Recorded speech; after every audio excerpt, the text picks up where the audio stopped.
भगवान वाल्मीकि हमारा मार्गदर्शन करें।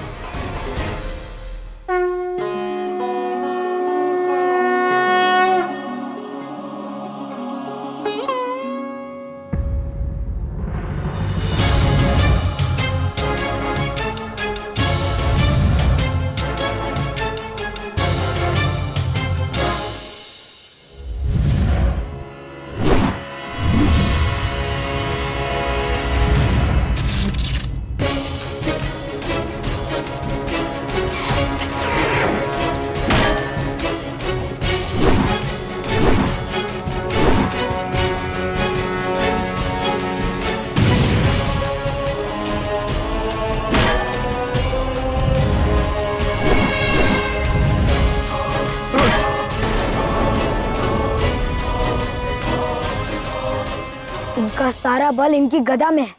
हमें इनको इनकी गदा से दूर करना ही होगा।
जय श्री राम।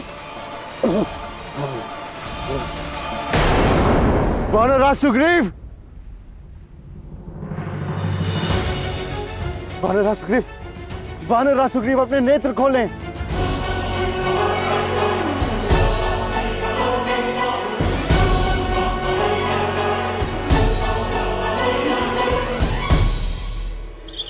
महाराज, एक दुखद समाचार है। लव कुश ने समूची वानर सेना को परास्त कर दिया है और वानर राज सुग्रीव को भी पराजित कर उनको मूर्छित कर दिया है।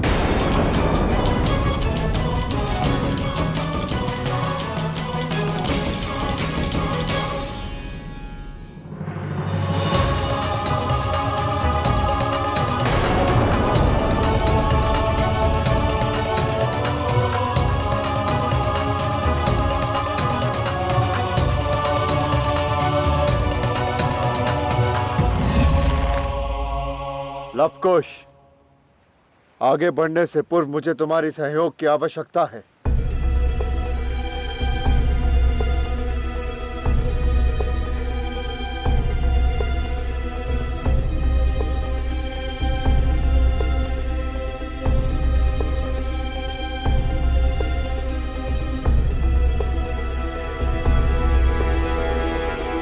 नहीं भैया, इनकी मत सुनिए, ये छल भी हो सकता है। ये महान योद्धाओं के सम्मान का प्रश्न है। अंगद, वानरराज सुग्रीव जैसे बड़े बड़े योद्धा इस प्रकार भूमि पर मूर्छित पड़े, ये शोभा नहीं देता।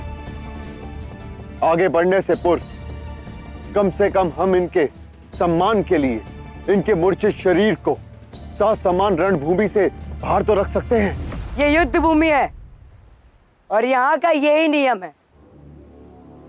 कोई योद्धा इस भूमि पर खड़ा होता है तो कोई गिरता भी है। नहीं कुश, इतना संदेह भी मत करो। इनका कहना उचित है। हमें इन योद्धाओं का सम्मान करना चाहिए। युवराज भरत, मैं आपकी सहायता के लिए सज्ज हूं। धन्यवाद लव। नहीं भैया, मुझे अनुचित प्रतीत हो रहा है। नीति से बड़ा कुछ नहीं होता कुश।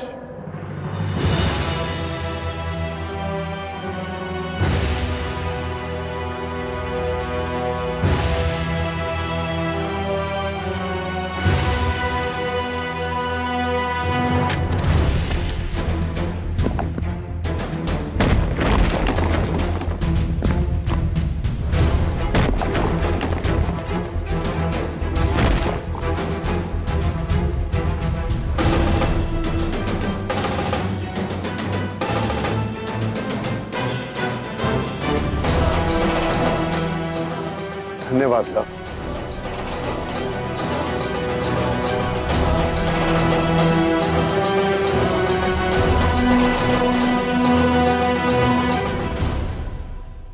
अब जो मैं करने वाला हूं वो चाल नहीं, युद्ध नीति है, क्योंकि युद्ध में सब पवित्र है।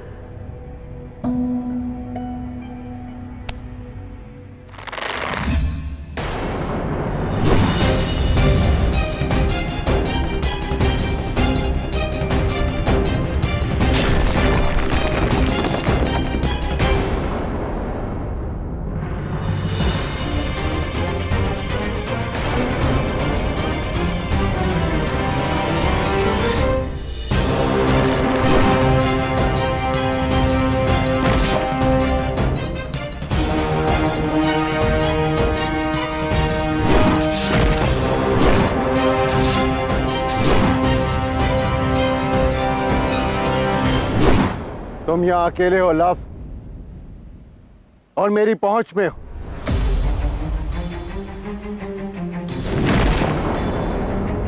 मैं जान गया था कि जब तक तुम दोनों साथ हो महाशक्तिशाली हो, इसलिए मैंने तुम्हें अलग किया। अब तुम मुझे अकेले परास्त नहीं कर सकते। युद्ध का विचार छोड़ दो और आत्मसमर्पण कर दो। तुम्हारा भाई वहां बंदी बना हुआ है, और जब तक वो यहां आएगा तब तक मैं तुम्हें परास्त कर दूंगा। तो कुश का मत उचित था। आपने हम दोनों को अलग करने के लिए छल का प्रयोग किया। लव कुश का एक साथ सामना करना आपके सामर्थ्य में नहीं, इसलिए आपने कूटनीति का प्रयोग किया।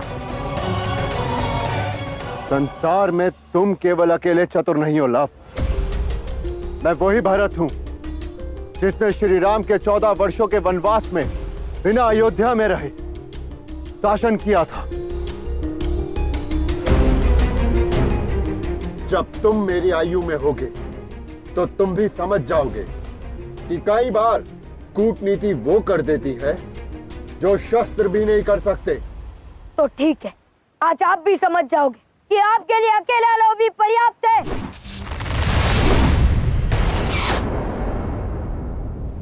लव, ये मेरी अंतिम चेतावनी है। युद्ध का अंत विजय या पराजय से होता है, चेतावनी से नहीं।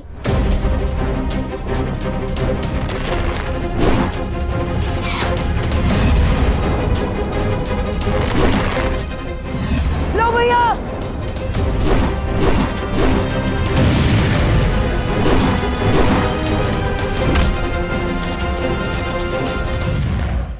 अब भी रुक जाओ लव, तुम मुझसे नहीं जीत सकते।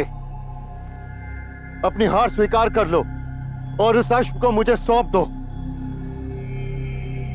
इस व्यर्थ के युद्ध का कोई लाभ नहीं।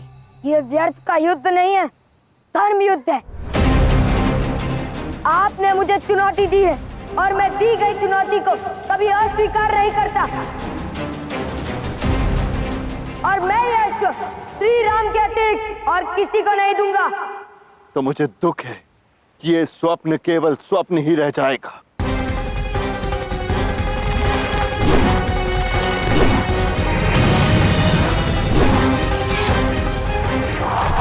लो भैया,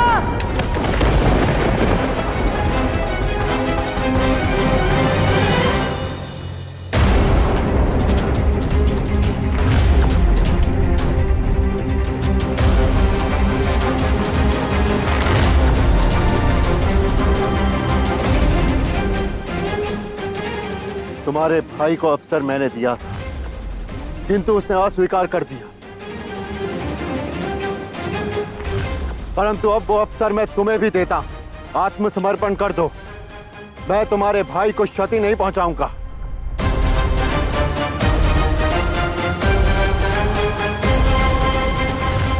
मैं आत्मसमर्पण को सच हूं। मेरे भाई को मुक्त कर दो।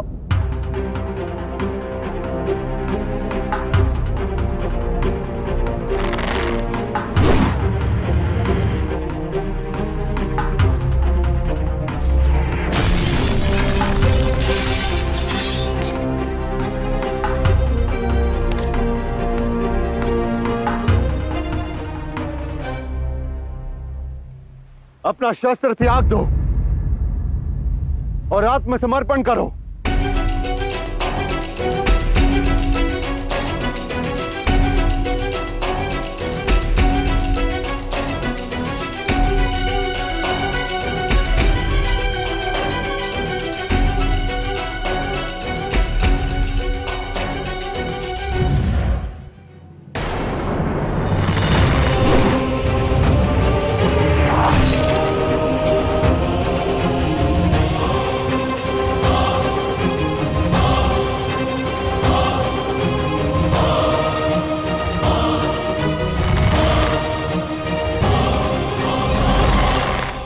तुमने मेरे साथ छल किया। जैसे देवता वैसी पूजा, जैसा प्रश्न वैसा उत्तर। आपने युद्ध में कूटनीति का प्रयोग किया और हमने ये दाव शीघ्र सीख लिया। आप कूटनीति को युद्ध का प्रमुख पक्ष मानते और हमने ये पक्ष स्वीकार किया। कूटनीति का तोड़ तो निकाल लिया, परंतु श्री राम के प्रिय अनुज के बल का तोड़ कैसे निकालोगे तुम दोनों?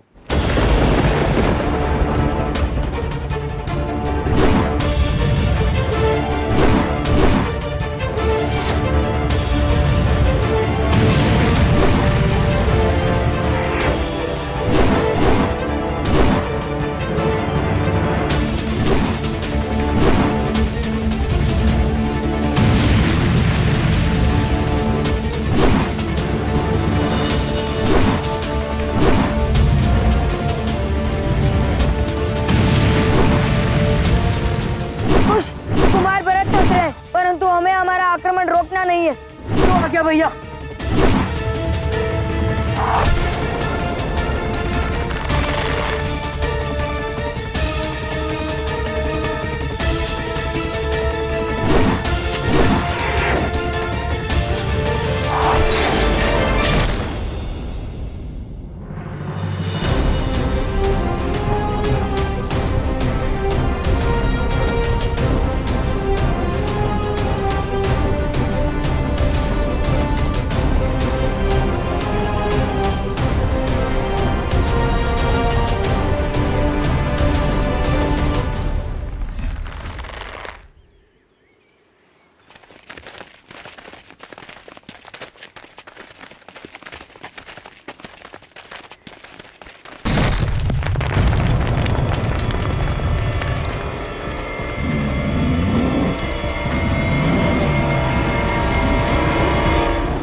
भैया, ये कौन सी जीव है?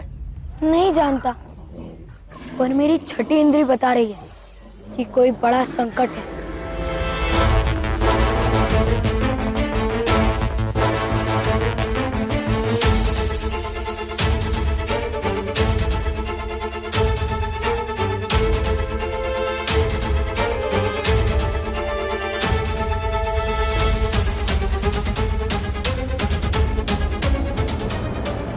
भरत की सहायता के लिए स्वयं ऋक्षराज पधारे हैं। अब लवकुश के लिए राह सरल नहीं होगी। उन्होंने अपने जीवन में ऐसे महान योद्धा का सामना कभी नहीं किया होगा। जामवंत 8 चिरंजीवी में से एक है। समुद्र मंथन से लेकर संसार में प्रलय आने तक उनका अस्तित्व रहेगा। नारायण के प्रत्येक अवतार में उन्होंने उनका साथ दिया है। वही थे जिन्होंने हनुमान को उनकी शक्ति का स्मरण करवाया और हनुमान लंका तक समुद्र लांघ सके। उनकी शक्ति, सामर्थ्य और बुद्धि की कोई तुलना नहीं।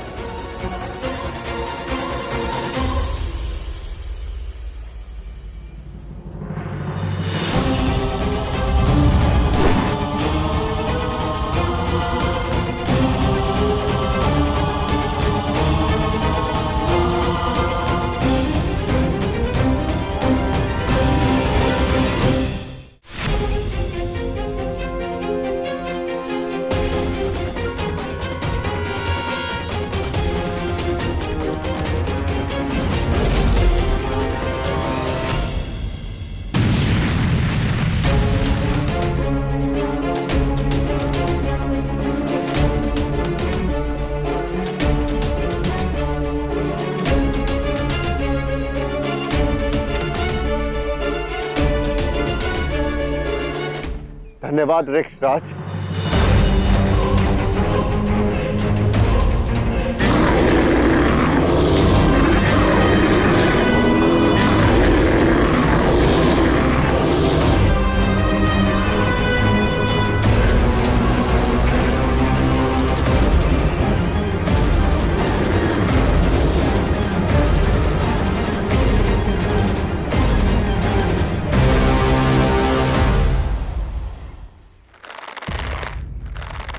मैं ऋक्षराज जामवंत, जिसका नाम सुनकर संसार के हर असुर का हृदय दहल जाता है, जिसकी गर्जना से मेघ शांत हो जाते हैं, जिसकी त्वचा पर कोई भी अस्त्र हानि नहीं पहुंचा सकता, और तुम दोनों मुझ पर बाण संधान करने का प्रयत्न कर रहे हो। अब अंत के लिए सज्ज हो जाओ। सज्ज हैं हम, परंतु अंत किसका होगा वो आप देखोगे।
इस महान दिव्यास्त्र के प्रहार से तुम लोग नहीं बच पाओगे।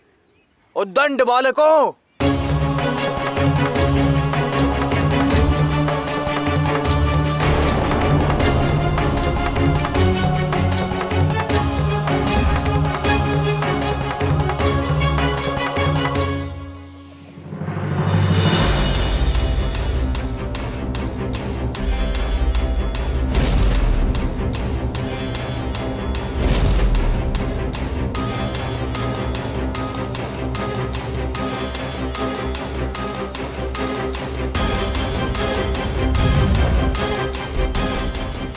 करो भैया।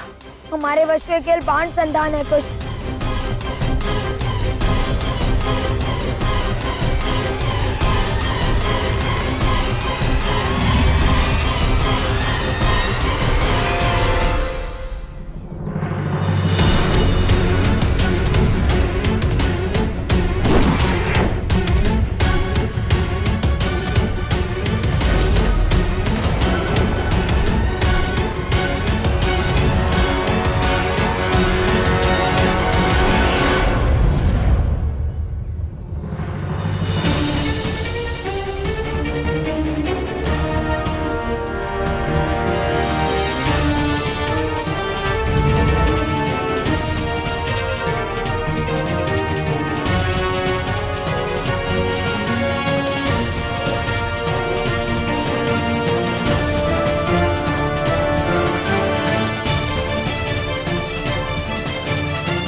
हे भगवान वाल्मीकि, हमें उचित मार्ग दिखाए ताकि हम हमारी रक्षा कर सके।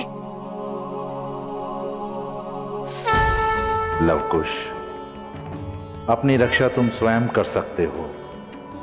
संचित मन से अपनी आंतरिक ऊर्जा का आवाहन करो तो ये ऊर्जा सुरक्षा कवच बनकर तुम्हारी रक्षा कर सकती है।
लवकुश,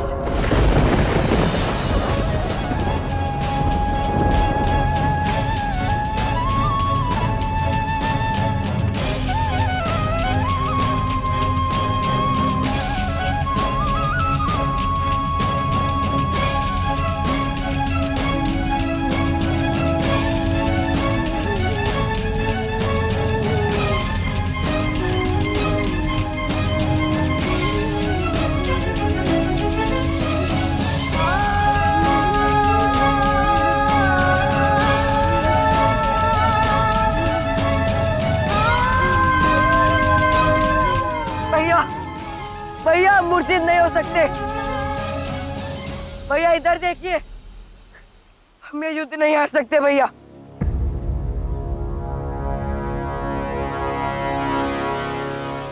नहीं पुत्रों, तुम हार नहीं मान सकते। उठो, ये युद्ध तुम्हें लड़ना होगा। अर्जित करो अपनी शक्तियां। जीवन जीने की इच्छा से बड़ा बल और कोई नहीं होता। अर्जित करो ये जिजीविषा। याद करो भगवान वाल्मीकि का वो ज्ञान। उठो उठो उठो उठो उठो।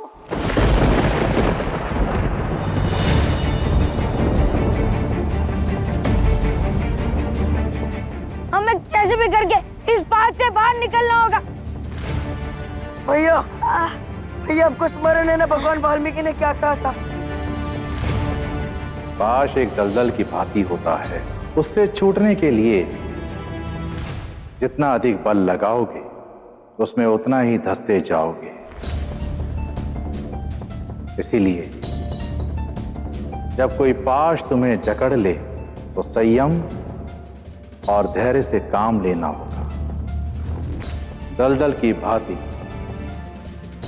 पाश भी मृदुल हो जाएगा और तब तुम्हें अवसर मिलेगा उसे तोड़ने का। हमें संयम और धैर्य से काम लेना होगा।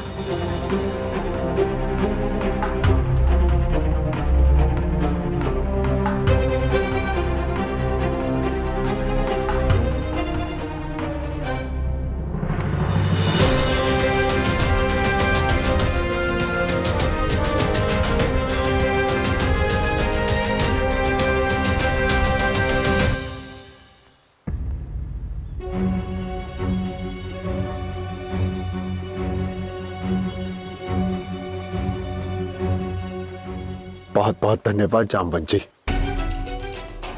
आपके सहयोग के बिना हम श्री राम के वर्तमान और भविष्य के इन विरोधियों को सीख ना दे पाते। जब तक श्री राम के साथ आप जैसे हितैषियों का सहयोग होगा, तब तक कोई भी उनका अनुचित लाभ नहीं उठा पाएगा। क्यों हनुमान जी, मैं उचित कह रहा हूं ना? वैसे मैंने अनेकों युद्ध देखे हैं जहां जब एक प्रतिद्वंदी को लगता है कि वो जीत गया, तभी दूसरा उस पर प्रहार कर देता है। इसलिए इतना शीघ्र किसी भी परिणाम पे जाना सही नहीं होगा। आप निश्चित रहिए हनुमान जी, वो बालक अब वापस नहीं लौटेंगे। जब तक वो बालक इस दिव्य अस्त्र का तोड़ ढूंढेंगे, तब तक हम आपको, इस अश्व को, दोनों को मुक्त कर देंगे। बस अब तो इन बालकों को अयोध्या लेकर जाना है,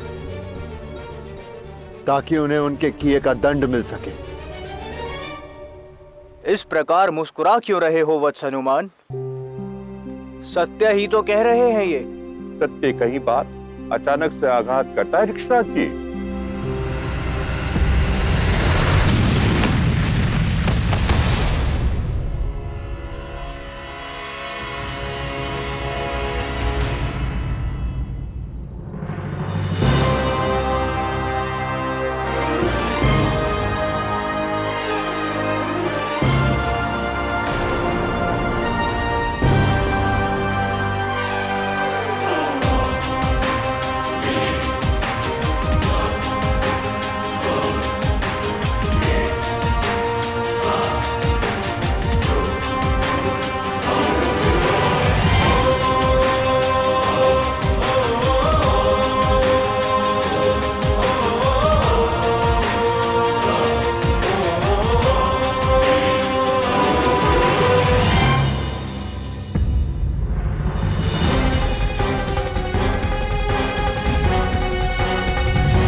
इन पर तो कोई प्रभाव ही नहीं हो रहा है। हमें दूसरा प्रयास करना होगा।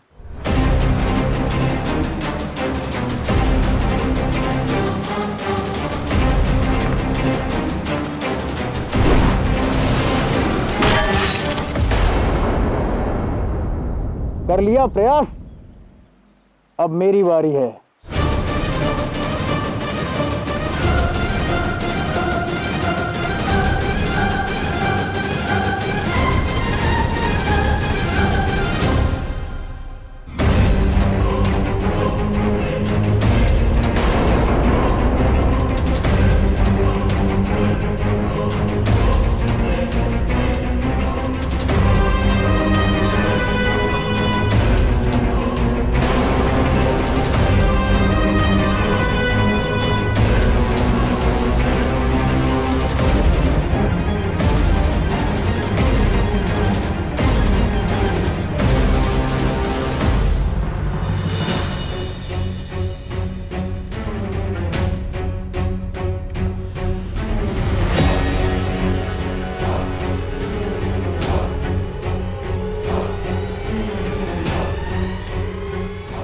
सोचिए भैया, अन्यथा ये हमें कुचल देंगे। कुछ नहीं जानता, कदाचित इन पर कोई दिव्य अस्त्र का प्रभाव ही नहीं पड़ रहा है।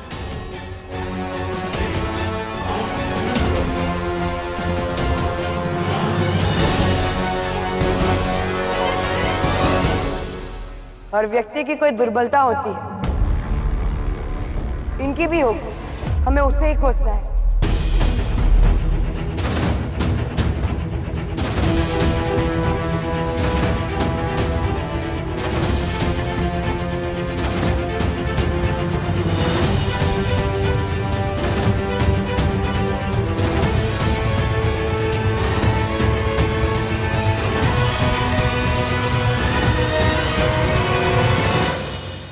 इनका पांव।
महाराज की जय हो।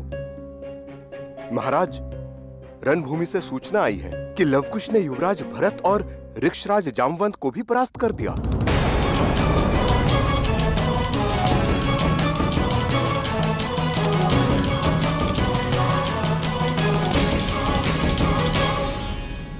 हम विजय हुए। श्री राम के द्वारा भेजे गए एक एक महान योद्धाओं को हमने परास्त किया। मेरा वश चलता तो मैं आपको आपका प्रिय एक बड़ा सा लड्डू खिलाता वीर हनुमान। भैया, ये आप क्या कह रहे हैं? अरे विजय उत्सव मना रहा हूँ, अपनी प्रसन्नता व्यक्त कर रहा हूँ। भैया, मानता हूँ कि महाबली हनुमान अन्य प्रतिद्वंदियों से बहुत अलग है, किंतु अब ये कैसे सोच सकते हैं कि वो हमारे जीत के उत्सव पर सम्मिलित होंगे?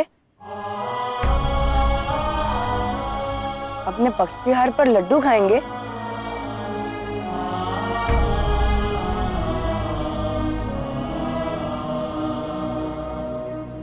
क्षमा करे वीर हनुमान, मैं अपनी मर्यादा भूल गया था। परंतु सच तो यही है कि जब से आपने हमारा बंदी बनना स्वीकार किया है, हमारा आत्मविश्वास बहुत बढ़ गया है। सत्य कहूं तो मैं ये भूल गया हूं कि मैं भी इसी रणभूमि में तुम्हारे विरोध में खड़ा था, तुम्हारा प्रतिद्वंदी था।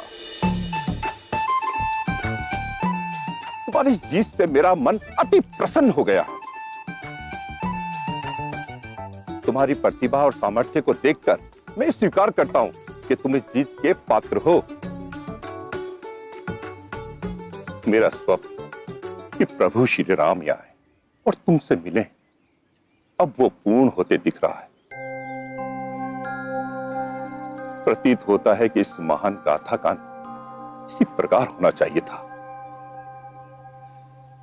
कैसी महान गाथा हनुमान जी? गाथा?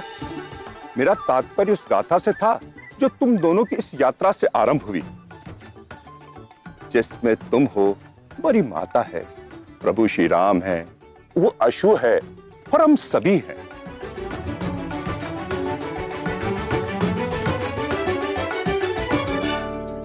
भैया, जब श्री राम यहाँ आएंगे तो उनके स्वागत के लिए कुछ सोचा है?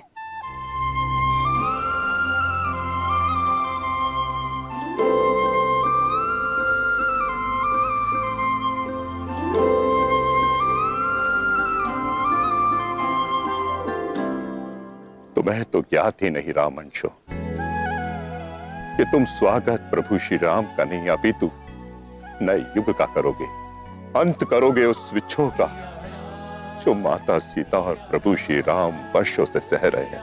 स्वागत करोगे अपने पिता के प्यार का, अपने संपूर्ण परिवार का। मेरा परिवार केवल इस महल तक सीमित नहीं है शत्रुघ्न। मेरी प्रजा, मेरा सैन्य बल, वो सारे योद्धा मेरा परिवार है जो राम के नाम के लिए अपने प्राण तक न्योछावर करने को सज्ज है, अयोध्या की सुरक्षा में प्रतिबद्ध रहते हैं। और आज मेरे ही परिवार के सभी दिग्गजों को लवकुश ने परास्त कर दिया।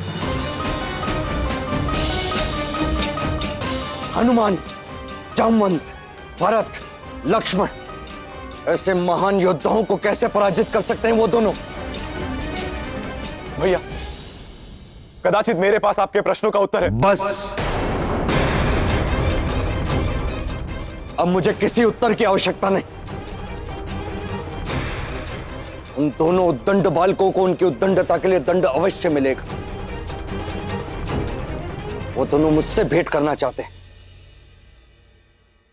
मैं करूंगा उनसे भेंट।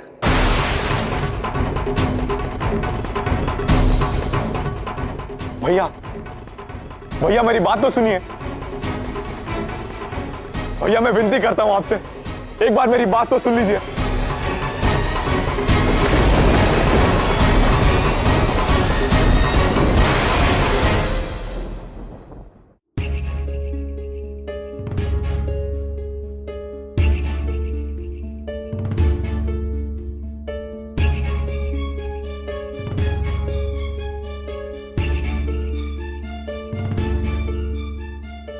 आकाश में सूर्य चंद्र एक साथ, वो भी एक ही समय पर। अवश्य ही कोई बड़ा परिवर्तन होने वाला है देवी कौशल्या।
यहाँ भयंकर ध्वनि तरंग कैसी?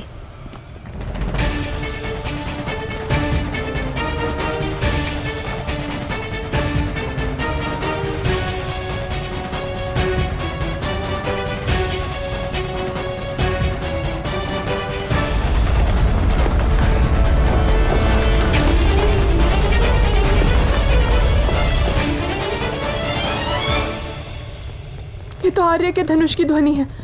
कहीं मेरा भय सत्य तो नहीं होने जा रहा?